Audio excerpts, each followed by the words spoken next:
ಬಾಕಿ ಎಲ್ಲ ಪನ್ನೀರ್ ರೆಸಿಪೀಸ್ಗಿಂತ this paneer bhurji is the ultimate comfort food that can be prepared in minutes. Hey, hi, welcome back with another recipe. Soft, spicy, and full of desi flavor. Let's start the paneer burji recipe. So let's start with 2 tablespoon oil. Oil heat ಆದ ನಂತರ chop ಮಾಡಿಟ್ಕೊಂಡಿರುವಂಥ onions, so 2 medium sized onions ತೊಗೊಂಡಿದ್ದೀನಿ. So ಅದು fry ಆದ ನಂತರ 1 table ಸ್ಪೂನಷ್ಟು ginger garlic paste ಹಾಕಿ ಮತ್ತೆ ಅದನ್ನು ಫ್ರೈ ಮಾಡ್ಕೊತಾ ಇದ್ದೀನಿ. ಸೊ ಅದು ಹಸಿ ವಾಸನೆ ಹೋದ ನಂತರ ಫೈನ್ ಚಾಪ್ಡ್ ಕ್ಯಾಪ್ಸಿಕಮ್ನ ಹಾಕಿ ಇದಿಷ್ಟನ್ನು ಮತ್ತೆ ಫ್ರೈ ಮಾಡ್ಕೋಬೇಕು. ಒಂದು 2 to 3 ಮಿನಿಟ್ಸ್ ಅಷ್ಟೊತ್ತು ಫ್ರೈ ಮಾಡಿಕೊಂಡ್ರೆ ಸಾಕು. ಕ್ಯಾಪ್ಸಿಕಮ್ ತುಂಬ ಬೇಯೋದು ಬೇಡ.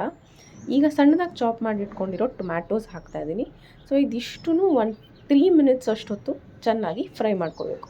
ಅದಾದ ನಂತರ ಇದಕ್ಕೆ 1 ಟೇಬಲ್ ಸ್ಪೂನಷ್ಟು ರೆಡ್ ಚಿಲ್ಲಿ ಪೌಡರ್, 1 ಟೇಬಲ್ ಸ್ಪೂನಷ್ಟು ಧನಿಯಾ ಪೌಡರ್, ಅರ್ಧ ಟೇಬಲ್ ಸ್ಪೂನಷ್ಟು ಗರಂ ಮಸಾಲ, ಅರ್ಧ ಸ್ಪೂನಷ್ಟು ಪೆಪ್ಪರ್ ಪೌಡರ್, ಸ್ವಲ್ಪ ಅರಿಶಿನ ಮತ್ತು ರುಚಿಗೆ ತಕ್ಕಷ್ಟು ಉಪ್ಪು ಇದಿಷ್ಟನ್ನು ಹಾಕಿ ಮಸಾಲೆ ಎಲ್ಲ ಚೆನ್ನಾಗಿ ಮಿಕ್ಸ್ ಆಗೋ ತನಕ ಫ್ರೈ ಮಾಡ್ಕೋಬೇಕು.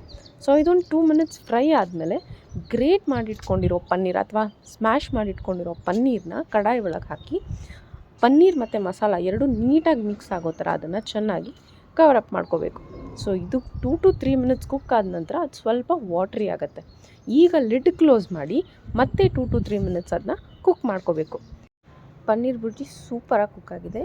ಇದಕ್ಕೆ ಸ್ವಲ್ಪ ಕೊತ್ತಂಬರಿ ಸೊಪ್ಪು ಹಾಕಿದ್ರೆ ಪನ್ನೀರ್ ಬುರ್ಜಿ ರೆಡಿ. ಚಪಾತಿ ಅಥವಾ ರೊಟ್ಟಿ ಜೊತೆ ಅಂತೂ ಸೂಪರಾಗಿರುತ್ತೆ. Do give this recipe a try. ಒಂದ್ಸತಿ ಧಾಬಾ ಸ್ಟೈಲ್ ಪನ್ನೀರ್ ಬುರ್ಜಿ ಟೇಸ್ಟ್ ಮಾಡಿದ್ರೆ I bet you will get addicted to it. I hope you like this recipe. See you again in the next one. Until then, happy cooking. Don't forget to like the video.